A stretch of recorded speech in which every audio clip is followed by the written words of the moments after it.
Buenos días, Alegría. Buenos días, Flor. Buenos días a los radioescuchas que nos sintonizan en las frecuencias de Telemetro Radio, a quienes nos ven por streaming a través de Metcongo, en RPC Televisión, en señal de televisión digital terrestre, y a quienes nos ven en las plataformas de Telemetro Cuarto Poder en YouTube. Bienvenidos a la emisión de hoy de Cuarto Poder. Hoy es viernes 3 de febrero del año 2023.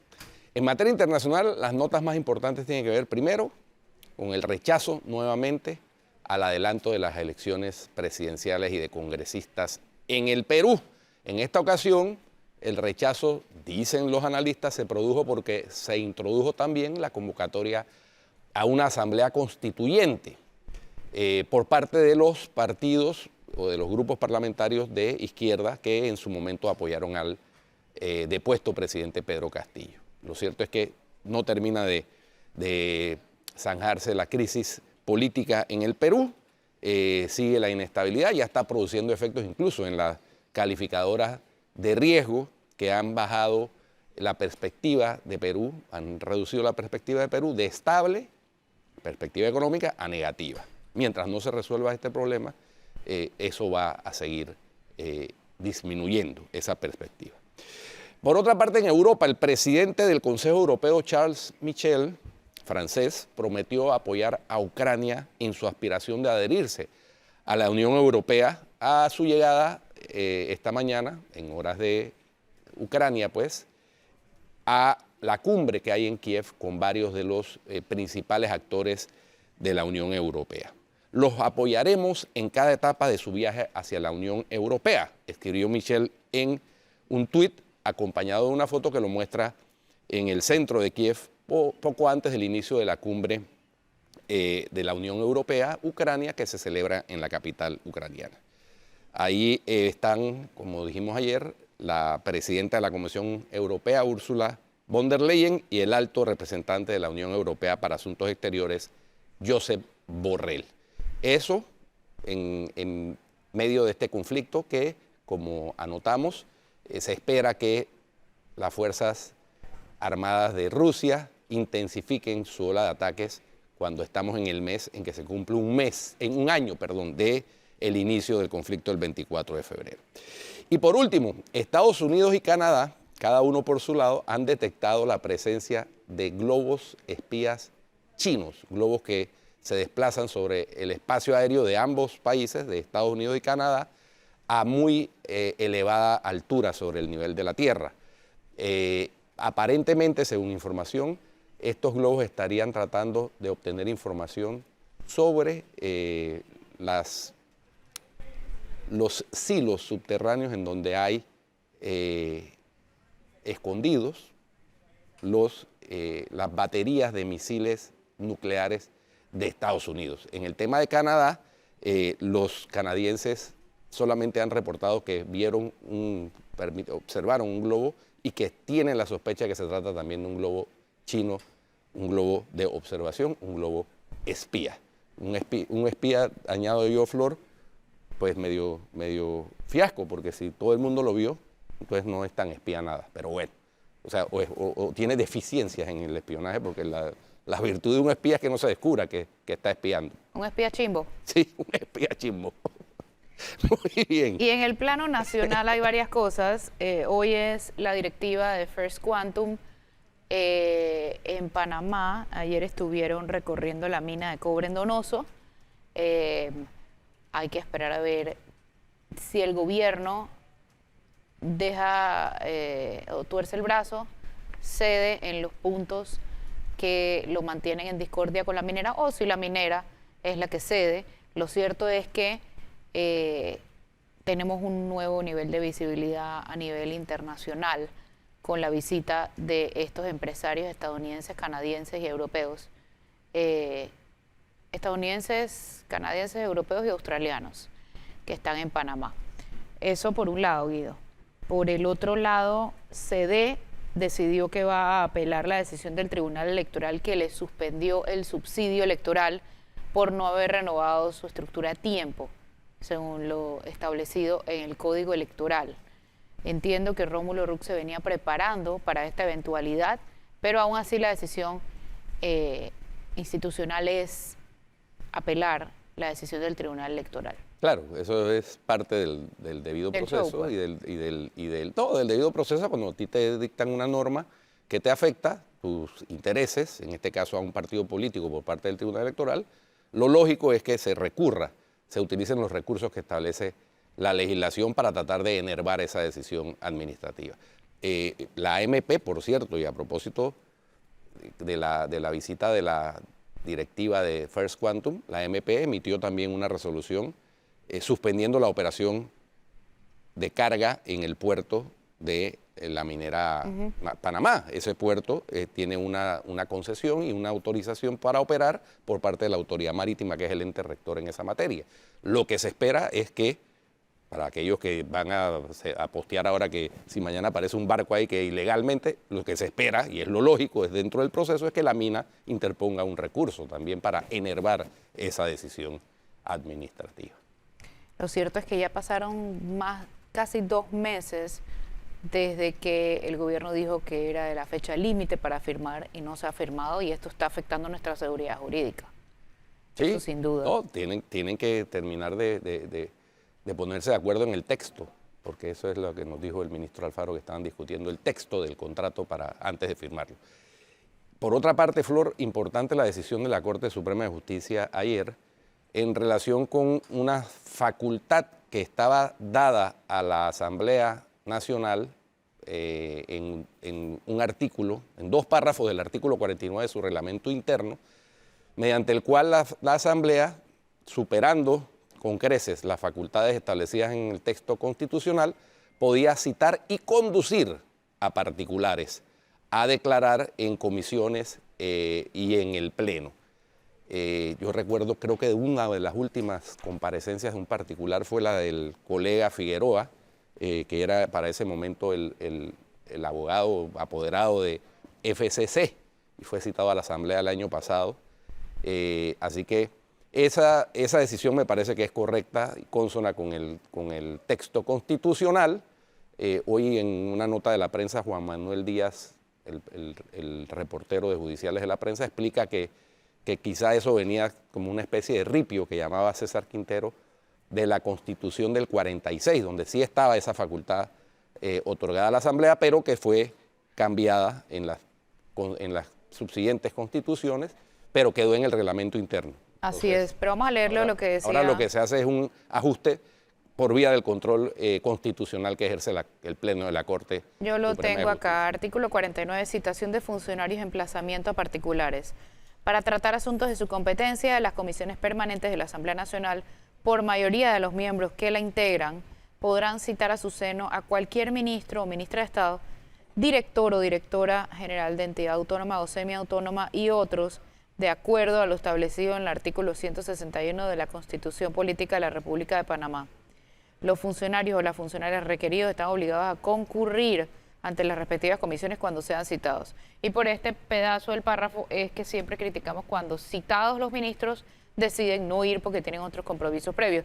Claramente está establecido que están obligados a concurrir. Sí. Ese párrafo, sigo leyendo, eso se mantiene. Se mantiene. Asimismo, cualquier comisión permanente o de investigación podrá emplazar a toda persona natural o al representante legal de una persona jurídica, de aquí está la issue, para que rinda declaraciones verbales o escritas que podrán exigirse bajo juramento sobre hechos relacionados directamente con las indagaciones que la comisión adelante. La comisión, este es otro artículo que estaba en problemas, podrá ordenar la conducción ante ella de los citados a comparecer o rendir declaraciones que de forma reiterada no comparezcan a la citación. Igualmente, la comisión podrá denunciar dicha conducta ante las autoridades correspondientes para la determinación de las responsabilidades penales. Muy bien. Esos son los 2 párrafos, el segundo y tercero, que fueron declarados inconstitucionales. En resumen, le quitan a las comisiones de la Asamblea la potestad de citar particulares y conducir funcionarios. Y conducir a los citados. Así es. Básicamente de eso se trata. Así es. Y Juan Diego Vázquez dio una declaración en la que comparaba a Ricardo Martinelli y a Gaby Carrizo con el cáncer y el SIDA. Dijo que elegir entre ellos dos era elegir entre cáncer y SIDA. Le tocó pedir disculpas. Entiendo lo que quiso decir. Entiendo que es algo que se dice frecuentemente. No es que es primera vez que le salió a alguien esa frase. Pero, en efecto, es un punto delicado. De hecho, yo misma lo he dicho muchas veces. Sí, no, elegir pero entre es cáncer y una SIDA. expresión de esas que Es se una vienen expresión arrastrando, común, pero realmente pero que son no solo, tocan el dedo, no meten solo el dedo en la políticamente llaga. incorrectas, sino que afectan a las personas que padecen. Sí, de lastiman enfermedad, emocionalmente a ciertas que personas. son personas en estado Lo de entiendo y debió de decir disculpas, vulnerabilidad. pero bueno, tampoco es que ataquemos, la fiebre no está ahí, ¿no? La fiebre Y no bueno, está ahí. se puede escoger otro similar.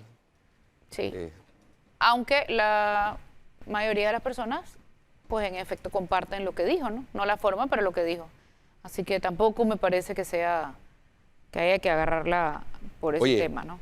vieron que el alcalde y el consejo aumentaron los impuestos municipales y la gente, los comerciantes sobre todo, y empresarios que tienen actividad en el municipio de Panamá se están quejando porque dice que hay un aumento de hasta 600% en los impuestos municipales.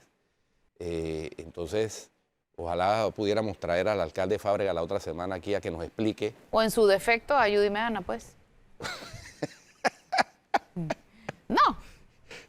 O sea, que nos digan, no se metan con los impuestos municipales. Ajá. Digo, ella no ha decidido ser la vocera, pues. Oye, pero, Bueno, ella de es verdad, la si tú te encargada pones de a ver, o comunicación. sea, él pareciese, o sea, a veces yo me confundo, y el alcalde Fábrega parece que hace todo como para no reelegirse.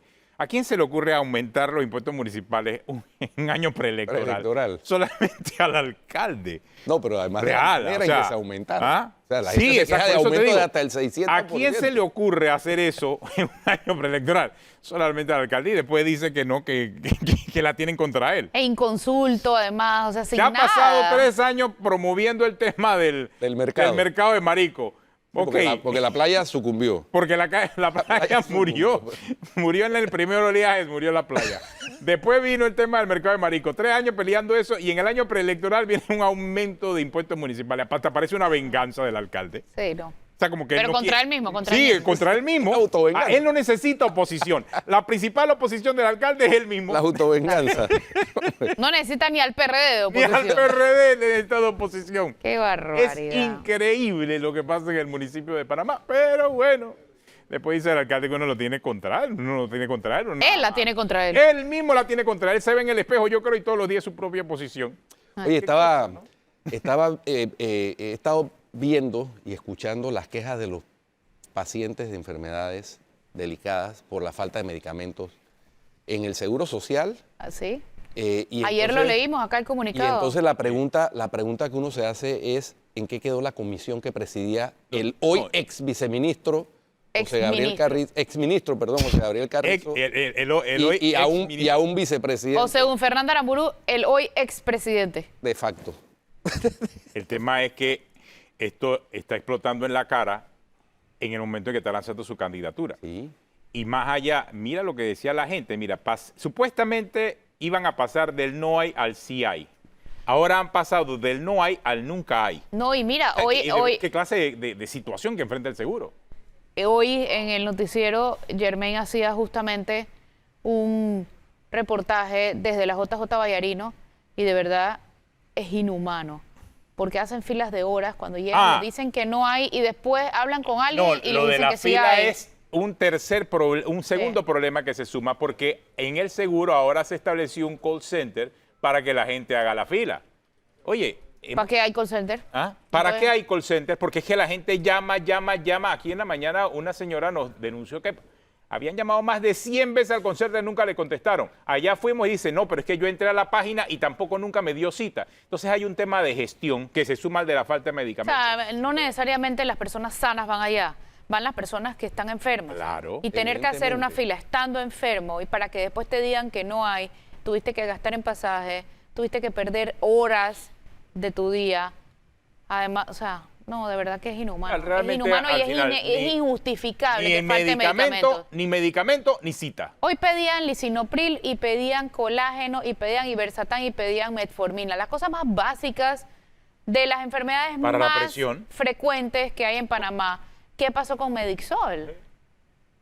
Esa es otra. ¿Qué pasó con ¿Qué pasó Medixol? con Medixol? Ya nadie Supuestamente, habla de si no- Medixol. Tú vas al seguro, supuestamente, tratas de buscar información de Medixol, no habla. si no había en la farmacia del seguro, pues uno iba con ese esa certificación de que no había a una farmacia privada y se la despachaban por cuenta del seguro. ¿En qué Sí. quedó eso? Ya ni Medixol, ni CI, ni nada de esos programas parece que el 2023 los agarró fuera de base, no sé, porque estamos a febrero y no han terminado de recuperarse del año nuevo, ¿será? No, no hay derecho. De verdad que no hay derecho. Mira esas imágenes, Sí. por favor.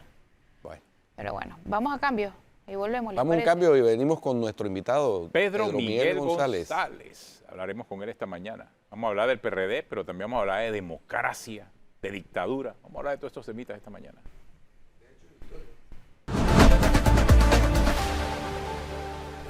Bueno, estamos de vuelta. Estas son imágenes en vivo de la llegada del Papa Francisco a Sudán en su gira africana, que comenzó en el Congo y que ahora sigue en Sudán. Expectativa por esa visita, porque se había especulado sobre la salud del Papa, el problema que tiene en las rodillas, pues está, como ustedes lo vieron, transportado en silla de ruedas. Allá sí hay aceras, Flor, Mira qué bien. en Sudán y en el Congo. No, es que realmente aquí en Panamá el problema de las aceras es generalizado, porque Sí. nos enfocamos acá en el área urbana, pero cuando tú vas hacia las afueras, Que ni en el Congo son tan congos. sí, exacto, aquí no hay aceras y además es costosísimo hacer una acera en Panamá. No tienen idea cuánto cuesta hacer una acera. Producto también de las circunstancias acá del mercado, pero independientemente de eso, no hay una cultura de aceras. Aquí la gente camina en la calle. En el Panamá y en el interior, ni se diga. Sí. Es la cultura de calle. Oye, ya estamos aquí y cumplió Pedro Miguel González. Había gente que nos había dicho que no va a ir, no sé qué. La gente y Aquí que no, está. que se va a declarar ¿Cómo enfermo. de no que quiere si hablar de- Pedro no, Miguel no, lo dice, no. Pedro Miguel le cumple? Ah, no, ese era el de Pancho Alemán. Así que bienvenido, Pedro Miguel.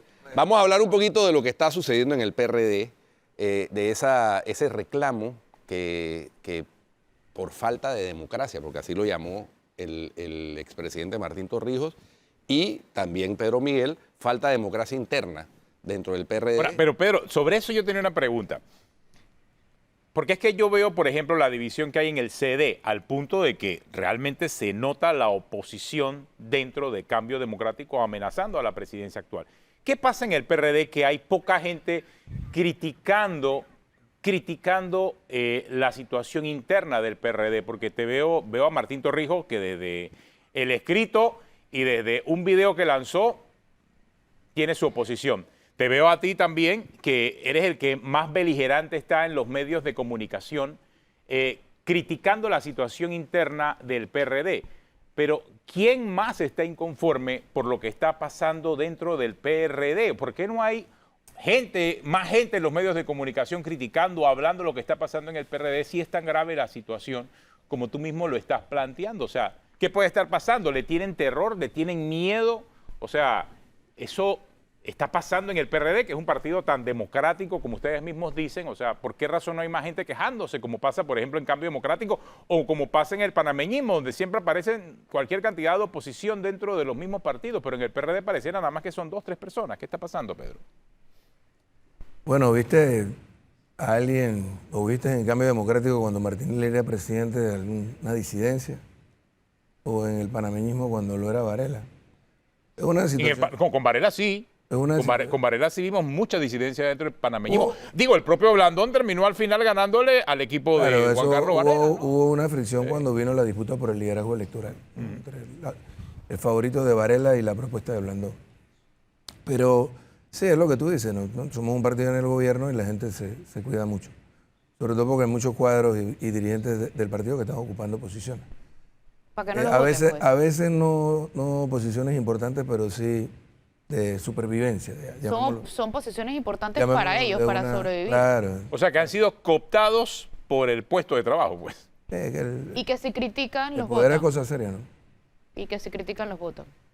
Sí, ahora vamos a poner a prueba que tanto respaldo tiene en la base del partido el liderazgo gubernamental y el liderazgo actual del partido el próximo 11 de junio.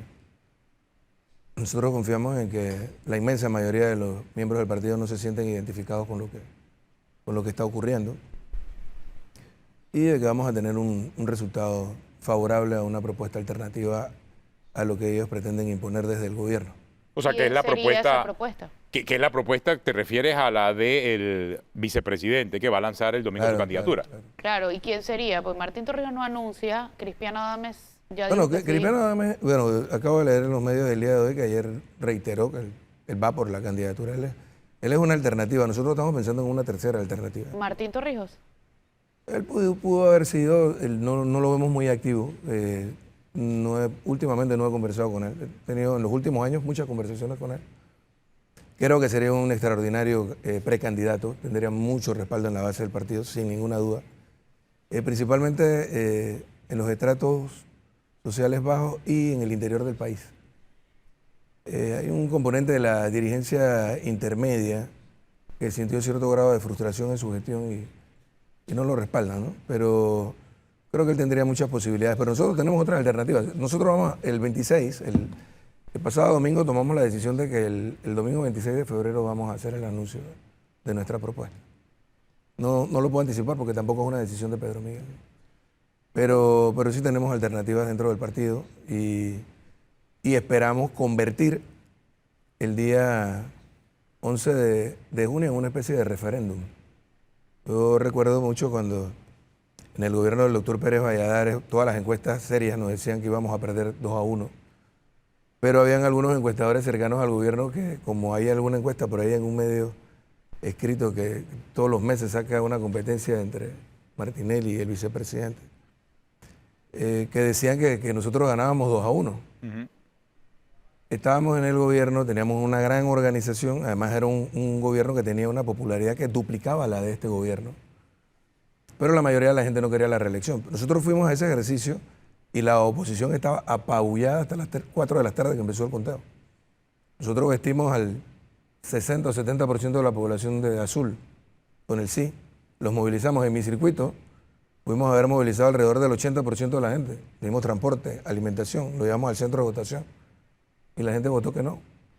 Yo pienso que el 11 de junio va a ocurrir algo similar en el PRD. Hoy Pérez Valladares entonces apoya a Gaby Carrizo. Sí, él lo apoya y él tendrá sus razones para hacerlo. Creo que las va a explicar el día domingo.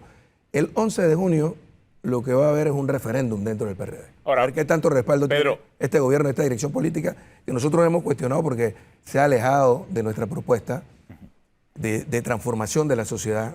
Estos 5 años debieron servir para sentar las bases de esa transformación. Vino una pandemia, una oportunidad de oro para llegar a un nuevo pacto social, sí, convocar a la sociedad, y lo que se hizo fue convocar un diálogo insulso, sin ningún resultado. Tú dices que se va a notar ahora en la elección del 11 de junio si la gente está de acuerdo o no con el gobierno, pero ya hubo la elección interna del CEN y de alguna manera... Son dos universos distintos. Sí, pero... Son universos distintos. Pero de alguna manera se apoyó al... Claro, el universo del 15 de mayo del Congreso es el universo de 4.200 delegados y delegadas, en su gran mayoría funcionarios públicos o aspirantes a funcionarios públicos, con una pistola apuntándole a la cabeza. O sea, o votas con nosotros o pagas las consecuencias. Y aún así el resultado, fíjate que nosotros no esperábamos tener 47% de los votos de los delegados. Realmente fue sorpresivo, a pesar de la avalancha de recursos que hubo. O sea, asumo que lo del 26 de febrero... O sea, que eso te demuestra que en ese nivel de los delegados del Congreso hay un componente muy sano eso te iba a que preguntar. no apuesta por el clientelismo. Sin embargo, o sea, asumo que el 26 de febrero van a estar esas bases y esos miembros del partido que no están nombrados en el gobierno. ¿Cómo dice? Asumo que el 26 de febrero... El 26 de febrero lo que vamos a tener es una reunión. El anuncio de decir Sí, pero van a hacer lo que no están nombrados en el gobierno, porque los que están nombrados en el gobierno son mañana. Nosotros estamos apelando. Incluso los que están nombrados en el gobierno no para que se sientan satisfechos. Pueden estar silenciosos, pueden no estar opinando. Pero ya te digo, el 11 de junio para nosotros es el referéndum dentro del PRD a ver qué tanto respaldo tiene este liderazgo alejado del torrijismo. Porque si bien es cierto que durante la dictadura el PRD siempre habló de una unidad monolítica, en la época democrática el PRD no tuvo ningún tipo de unidad monolítica. El PRD fue un partido y siempre ha sido un partido muy democrático después de la dictadura militar. Es más, donde no es un tema de disidencia, es un tema de oposición interna, donde han aparecido siempre en las primarias no 1, 2, 3, 4, 5 buenos candidatos. Oye, esa es la diferencia. Claro. Pero no confundan una competencia democrática interna con división. Hay visiones distintas, diferentes dentro del partido. Pero Pérez Valladares ganó por la unidad del partido. Martín Torrijos ni se diga. Llegó casi al 50%. Y Nito Cortizo gana perdiendo el respaldo de los jóvenes y de los independientes, gana por la fortaleza del partido y por su unidad. O sea, nosotros sí nos hemos manifestado unidos en las 3 ocasiones. Bueno, perdimos con Balbina y perdimos con Juan Carlos Navarro por la falta de unidad. Y el escenario que se está generando dentro del partido es un retroceso a esos estadios. O sea, cuando nosotros logramos establecer en el 2018 un escenario, una mesa nivelada, para que todos compitieran, nos dio la autoridad moral como dirección política para unificar al partido en favor de quien ganó la primaria. Este fue Nito Cortizo. En esta ocasión, la dirección del partido decidió degradarse y convertirse en el comando de campaña de José Gabriel Carrizo. ¿Qué capacidad tendrán ellos después de las primarias de poder unificar? ¿Con qué autoridad? ¿Con qué jerarquía? Ahora, como lo hicimos en la pasada elección. El discurso que ya estoy viendo, y no sé si Pedro Miguel coincida conmigo, que ya estoy viendo elaborándose por parte de los que dirigen el partido actualmente, es que ustedes son los que van a dividir al partido y que ustedes serán los responsables de que no se repita y se rompa el paradigma de que ningún gobierno repita. Porque eso ya yo lo estoy... Fíjate que eso que tú acabas de preguntar es muy importante, porque nosotros realmente no ganamos las elecciones del 99 porque desde el gobierno se conspiró para que Martín Torrijos perdiera. Y no ganamos las elecciones del 2009 porque... No, y la privatización tampoco ayudó. Tuvimos la tormenta perfecta en esas primarias prolongadas y desangrantes entre Balbina y Juan Carlos Navarro, y le abrimos la puerta al triunfo de Ricardo Martinelli. Bueno, porque le sacaron la tabla a Entonces, Balbina. la gente interpreta, bueno, es que hubo problemas en la sucesión, tanto en el 99 como en el 2009. Y ellos pretendieron resolver el problema desde el principio y dijeron, no, aquí está nuestro abanderado del 2024. Pero, ojo, tanto Martín Torrijos como Balbina Herrera estaban sobre la gestión de un gobierno con el doble de aceptación de lo que tenemos ahora. O sea, no es lo mismo la plataforma que tiene el partido en este momento, con el desgaste que ha habido, que la que teníamos a estas alturas, tanto en el año 98 como en el año 2008. No es lo mismo. Y con las prácticas que se están desarrollando, fomentan entonces un escenario de división y de fractura dentro del partido. Pero yo pienso que nosotros vamos a apostar por un liderazgo genuinamente torrijista, que contraste con lo que ellos han venido haciendo. Le vamos a arrebatar la candidatura presidencial al gobierno o a los que conducen el gobierno y vamos a poder generar una alianza diferente, fíjate. Una alianza que sí, contempla a los partidos políticos, por supuesto, pero principalmente a los sectores de la sociedad. Esos que se estuvieron manifestando en el mes de julio pasado y que no tienen vocería, que no tienen proyecto político definido. Esa gente que demostró en el mes de julio que, bueno, medido en encuestas, el 80% de los panameños reconocía que hay suficientes razones en Panamá para protestar. Pero esa gente era del PRD. No, fíjate, de toda la gama. No, por eso te pregunto, porque es que en esta interna son del PRD los que votan. No, fíjate, yo te estoy hablando de ganando después del 11 de nosotros junio. la candidatura presidencial, pretendemos construir una alianza con los sectores sociales Y con para poder Sutrac sentar también. las bases con todo aquel que coincida con una visión de transformación de Panamá. Y, o sea, porque al final si gana José Gabriel Carrizo, si se impone, la propuesta sería la continuidad de lo que tenemos. Y el escenario que vamos a tener en el año 24 va a ser más de lo mismo. Pero la continuidad de lo que tenemos es la continuidad no hay de... mucha diferencia entre Pero- el gobierno de pero Ricardo acláranos Martinelli, ese punto. el gobierno de Juan Carlos Varela y lo que está ocurriendo ahora. Acláranos ese punto. La continuidad de lo que hay es el señor Laurentino Cortizo, al que usted acaba de... Exactamente, la continuidad de lo que hay, o sea, lo que hay en este momento es la continuidad de lo que había. O sea, en una ocasión le preguntaron justo empezando la pandemia. Pero en lo que había, usted participó con el pacto de gobernabilidad. Sí, yo te estoy hablando desde el modelo, fíjate. Yo te estoy hablando del modelo. Ojo, y el pacto de gobernabilidad, que yo fui uno de sus principales promotores, de hecho el firmante por parte del PRD. Por eso yo lo lo sustenté pregunta Guido. públicamente en múltiples ocasiones. No perdamos el tiempo en esto. Había una No. había una necesidad. Había que desmantelar el gobierno paralelo que había sí, instalado estamos hablando Ricardo de un Martinelli, cambio, ¿no? y había que lograr es ciertos avances como fue la ley de descentralización, la carrera judicial, bueno, para que hablar de todo aquello. Pero fue solo por 3 años. Nadie en el año 2019 cuestionó el liderazgo del PRD desde la oposición, como sí ocurrió en las elecciones del año 2014. Nosotros perdimos las elecciones del año 2014 porque el liderazgo que emerge con la ola azul no juega su rol. Se encontró secuestrado por un grupo de diputados que estaban en la dirección del partido y se entendían bajo la mesa con Ricardo Martinelli. y Navarro no se proyectó, no se pudo proyectar como el líder de la oposición. Un momento, ¿y hoy se están entendiendo con Martinelli también el CEN del No, eso PRD? no te lo puedo decir, no tengo información sobre eso. Ricardo Martinelli es una realidad política que nosotros pretendemos enfrentar en las elecciones del año 2024. ¿Sí lo ve corriendo a pesar de estar en la nueva lista de los corruptos de Estados Unidos? Sí, bueno, esa es una decisión que él tendrá que tomar. Yo creo que Estados Unidos apenas le asomó el mazo o le mostró el colmillo.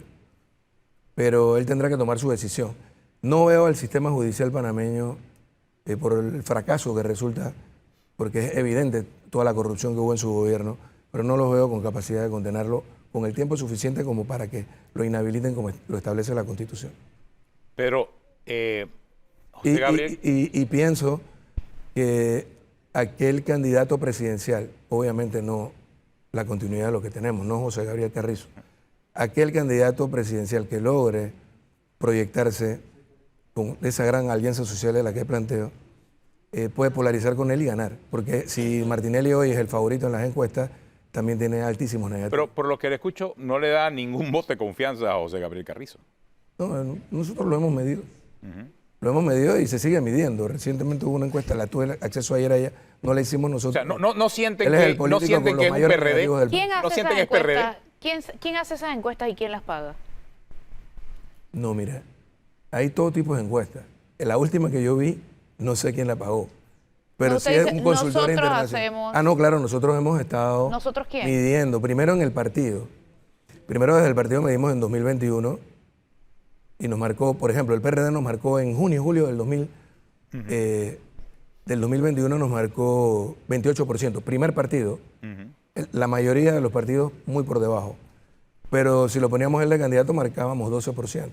Y sea, ahora las menos últimas de la mitad. encuestas que dice, nosotros hacemos encuestas, ¿quién las está pagando? Nosotros la pagamos. Nosotros ¿Quiénes somos nosotros? encuestas, el movimiento. El movimiento de base para el rescate nacional. La pagamos en el mes de agosto. No son encuestas tan costosas. No creo que esto son sumas exorbitantes de dinero. Pero en esa es la que te dije que el favorito fue Martinelli, por ejemplo. Dentro de esa con encuesta del 30%, PRD. con 30. No, estoy hablando de una encuesta global, nacional. Ajá. nacional. Una pregunta, Y ¿cuáles Gaby son los- marcó de último 6%, 0.6%, perdón. ¿Cuáles son los tres principales problemas que le ves a Gaby Carrizo como candidato y eventual presidente?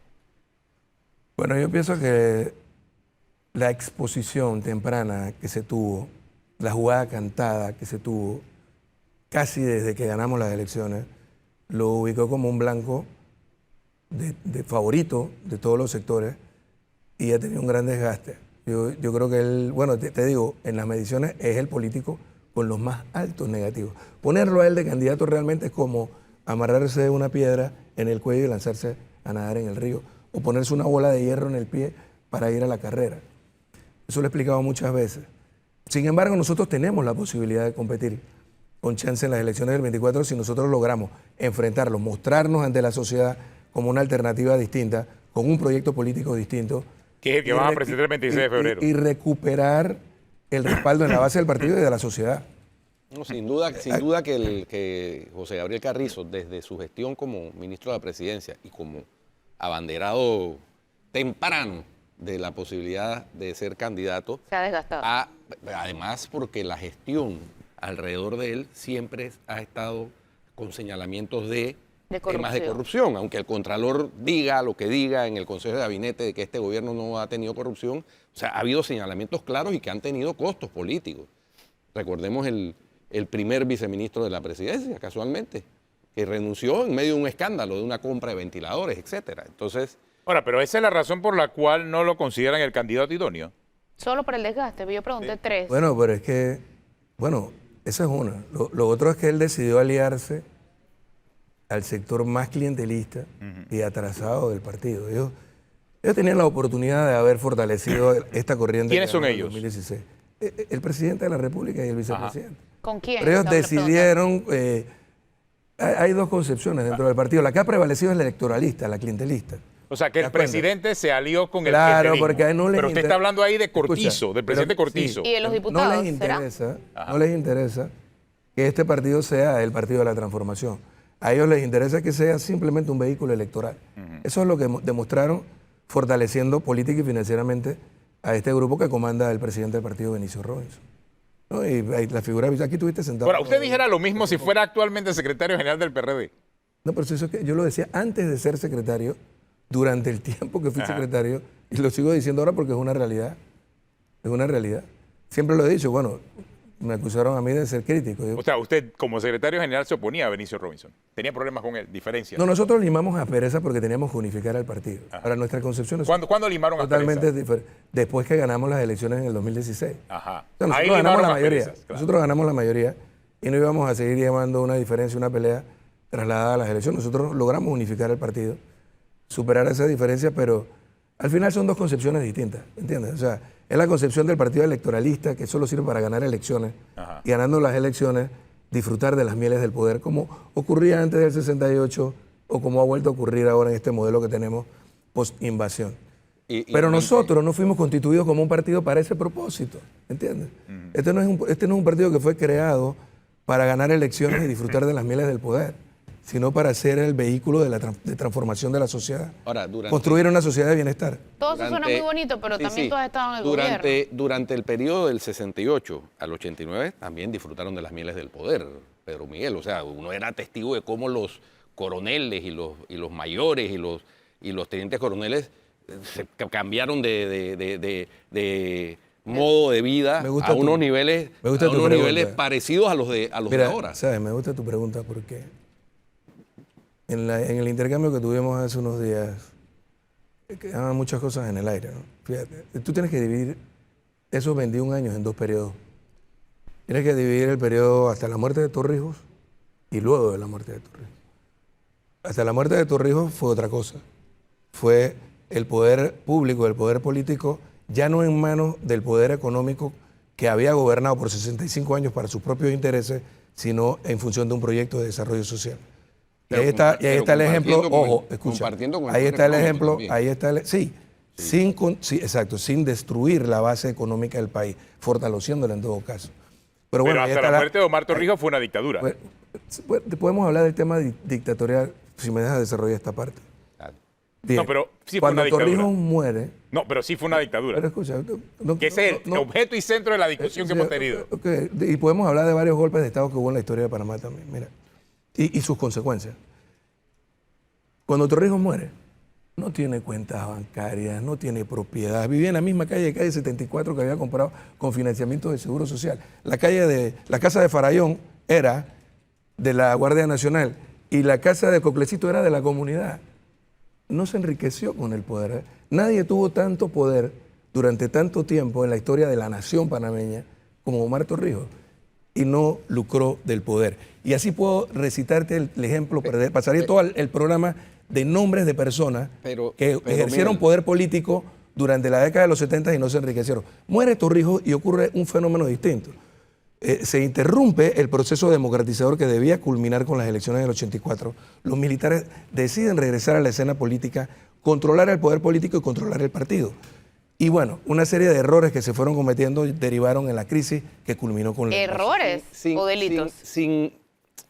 Pero eso que tú decías es cierto, porque y es el punto que te quería plantear. Cuando tú pierdes la autoridad moral, pierdes la autoridad política. Nosotros fuimos a las elecciones del 89 arrinconados y desgastados. Se sabía que íbamos a perder. Bueno, y uno de los principales errores que cometimos fue no haber reconocido el triunfo de la oposición en esas elecciones y al final culminó con la dolorosa invasión. Pero son momentos distintos, ¿te das cuenta?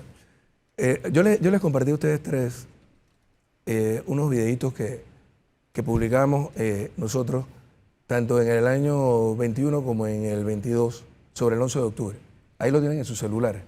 Revísenlo, porque está basado en un documento que se publicó en el año 2017. 50 años después, el Departamento de Estado liberó el informe del oficial de enlace de la Embajada de los Estados Unidos con la Guardia Nacional. Es una entrevista que él tuvo con Omar Torrijos, secretario ejecutivo de la Guardia Nacional, el 9 de octubre de 1967, pero que está fechado el informe 11 de octubre de 1967.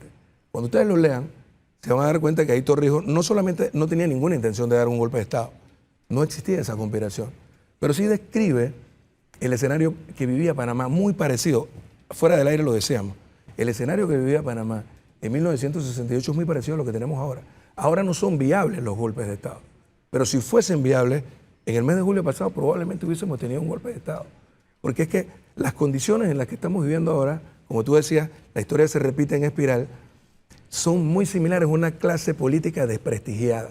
El poder político usufructuando o apuntalando a sectores económicos en lugar de dictar políticas públicas para lograr el bienestar de la Sí, sociedad. Pedro, pero esa era la misma situación que tuvimos en diciembre de 1989, que terminó en una invasión. O sea, después de 21 años de dictadura, tampoco hubo transformación ni cambios. Bueno, vamos, No vamos, puedes a un, decir eso. vamos a un cambio. Pero vamos a es un que La cambio. lo voy a demostrar. vivimos. Después del cambio. Vamos a Después un el cambio. cambio lo explicar demuestra, a pero lo un cambio. vivimos. Estuvimos allí. El- La, vimos lo que pasó. la pregunta es, si no hubiera habido invasión, ¿seguiríamos en dictadura? Vamos a cambio y hablamos vamos a un del cambio y tema al seguimos con regresar. la discusión.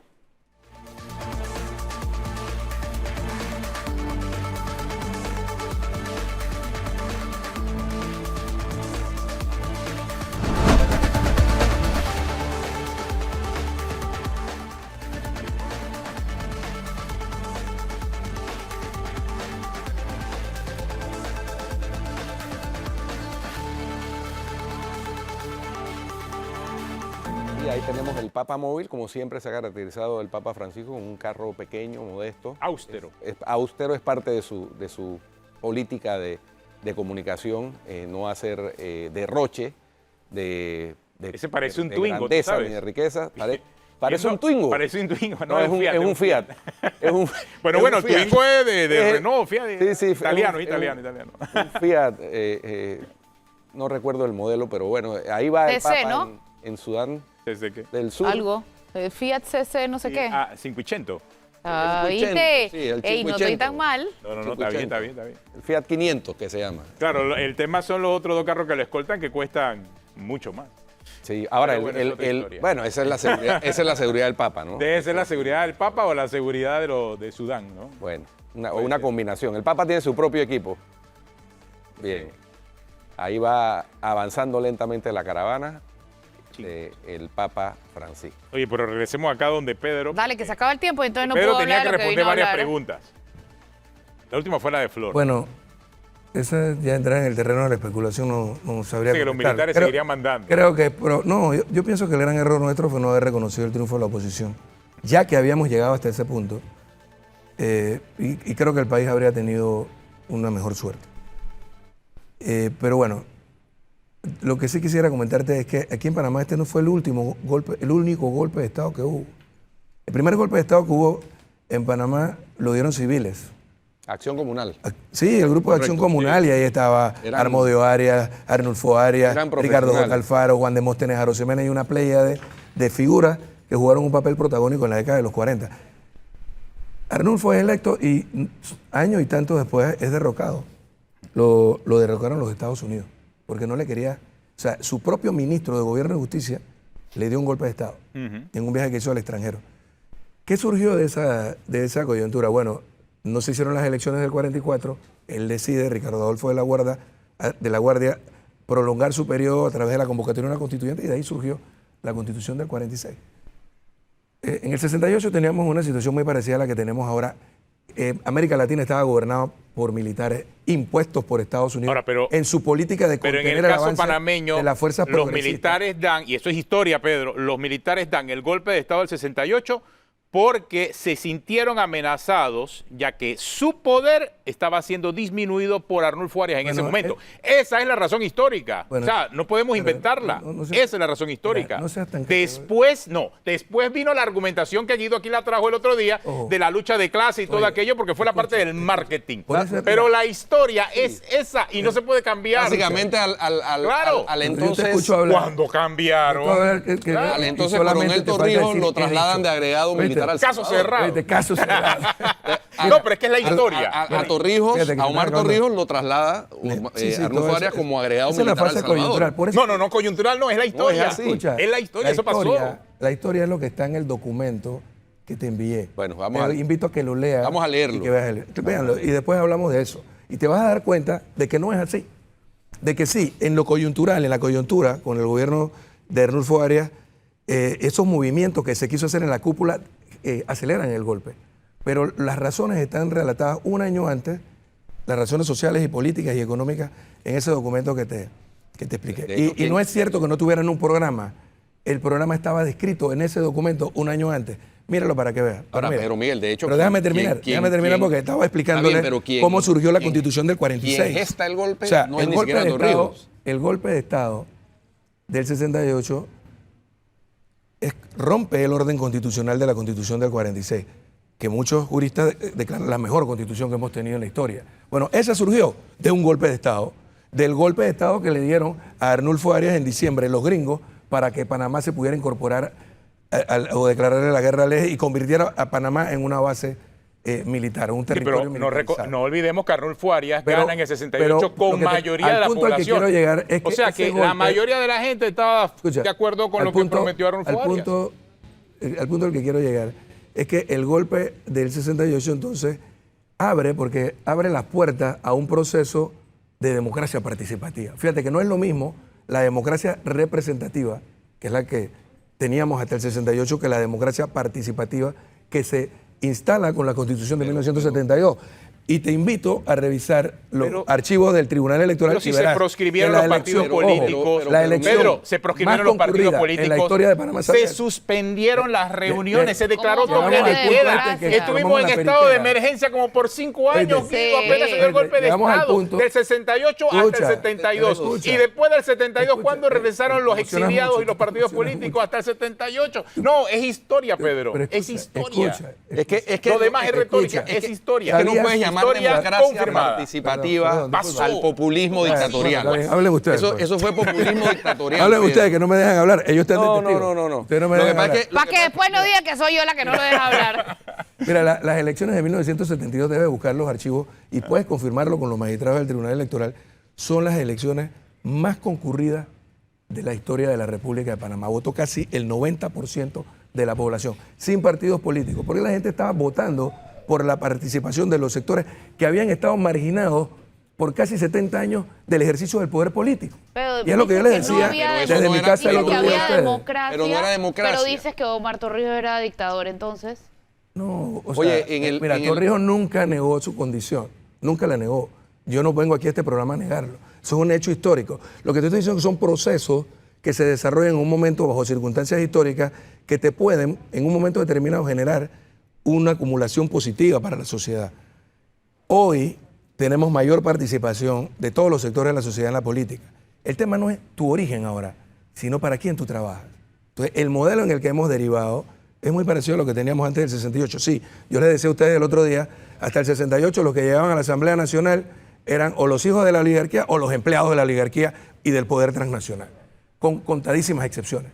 Yo no voy a mencionar nombres porque fueron varias excepciones. Pero ese argumento vino después, Bueno, que eso es lo que le escucha, decía Guido. pero ahora, si tú ves, desde 1984 para acá, que tenemos esta asamblea, primero legislativa, ahora nacional, tú ves cómo se fue realmente popularizando el ejercicio de ese poder. Ahora, el fondo del asunto no es el origen. Si tú vienes, por ejemplo, Benicio Robinson o cualquiera de los otros chicos que están con él, provienen de los extractos populares. Pero ¿para quién trabajan? ¿Para quién terminamos trabajando los políticos en Panamá?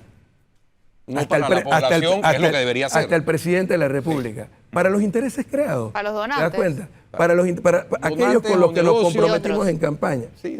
Entonces, de eso se trata la discusión. De cómo nosotros podemos avanzar hacia un Estado superior con un sistema de democracia más participativa.